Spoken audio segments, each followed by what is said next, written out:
नमस्कार दोस्तों। Justin Trudeau ने कनाडा के प्रधानमंत्री पद से इस्तीफा दे दिया है। उनके इस्तीफा देते ही ट्विटर पर यह मीम वायरल हो गया।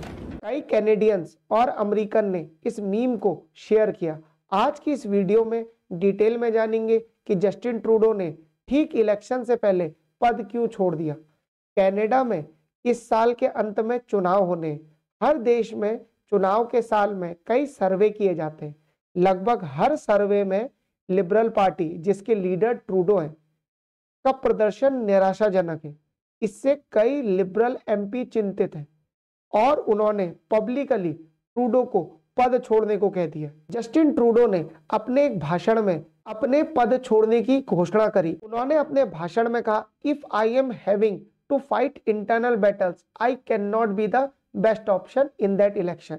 यहाँ पर वो लिबरल एमपीज के विरोध का ही जिक्र कर रहे थे। सर्वे करने वाली एक मशहूर कंपनी नैनोस के सर्वे में 40% कैनेडियंस ने अपोजिशन पार्टी के लीडर पियर पॉलिवर, जिनकी इमेज आपको स्क्रीन में दिख रही है, वो प्रधानमंत्री पद के लिए अपनी पहली पसंद बताया। जस्टिन ट्रूडो को इस सर्वे में केवल 17% लोगों ने ही अपनी पहली पसंद बनाया।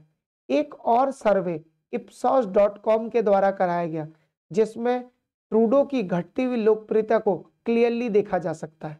इस सर्वे में 73% लोगों ने माना कि ट्रूडो को तुरंत प्रभाव से इस्तीफा दे देना चाहिए और लिबरल पार्टी को नेक्स्ट लीडर के साथ चुनाव लड़ना चाहिए। अब तक हमने डोमेस्टिक कारण देखे, अब हम बात करते हैं इंटरनेशनल कारणों की। अमेरिका में ट्रंप के चुनाव जीतने के बाद ट्रूडो काफी प्रेशर में है। ट्रंप कई बार अपने सोशल मीडिया पोस्टों में और भाषणों में ट्रूडो को प्रधानमंत्री की जगह गवर्नर कह चुके। ट्रंप खुलेआम कनाडा को यूएस में मर्ज करने की बात भी कह चुके हैं। शुरू में ट्रूडो और उनके मंत्रियों ने इसे सीरियसली नहीं लिया, पर अब ट्रंप इस बात को इतनी बार रिपीट कर चुके हैं कि कनाडा की आम जनता भी इससे खुश नहीं है।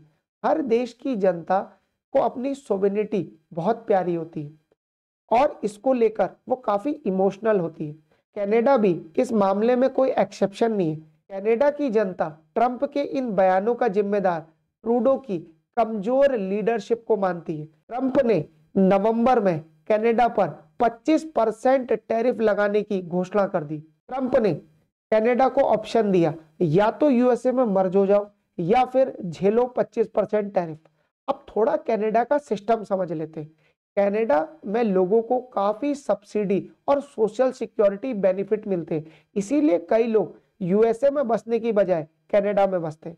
ये पूरा सोशल बेनिफिट और सब्सिडी कनाडा इसीलिए दे पाता है क्योंकि कनाडा यूएस से ट्रेड करके काफी प्रॉफिट कमाता है। अब अगर ट्रंप इस पूरे ट्रेड पर 25% टैरिफ लगा देंगे तो कनाडा यूएस के साथ पॉजिटिव ट्रेड सरप्लस नहीं बना पाएगा, जिसके कारण कनाडा में सब्सिडी और सोशल सिक्योरिटी बेनिफिट कम हो जाएंगे, जो पहले से ही काफी प्रेशर में है क्योंकि कनाडा रिसेशन की तरफ जा रहा है। अमेरिका के सेकंड मोस्ट पावरफुल व्यक्ति इलॉन मस्क भी जस्टिन ट्रूडो के खिलाफ है।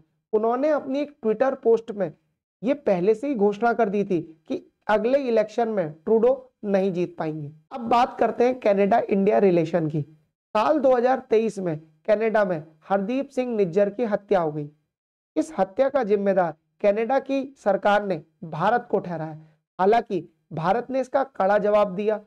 भारत सरकार के विदेश मंत्रालय ने एक स्ट्रॉन्ग स्टेटमेंट जारी किया और उन्होंने ये कहा कि कनाडा की ट्रूडो सरकार खालिस्तान वोट बैंक को अपनी तरफ करने के लिए ऐसा कर रही है। ट्रूडो 2015 से प्रधानमंत्री है, पर 2019 और 2021 में जब इनकी सरकार आई तो ये माइनॉरिटी में थे। इन्होंने जगमीत सिंह, जो कि एक खालिस्तानी सपोर्टर है, उनके सपोर्ट से सरकार बनाई। इसके बाद ट्रूडो बिल्कुल खालिस्तान के सपोर्ट में आ गए, जिससे भारत और कनाडा के रिलेशंस खराब होते चले गए। दोनों देशों ने अपने अपने एम्बेसडर वापस बुला लिए और डिप्लोमेट्स को एक्सपेल कर दिया है। मौजूदा वक्त में दोनों देशों के रिश्ते लोएस्ट पॉइंट पे पहुंच चुके हैं। इस बार G20 की मीटिंग में भी कनाडा के प्रधानमंत्री और भारत के प्रधानमंत्री की मुलाकात काफी ठंडी रही।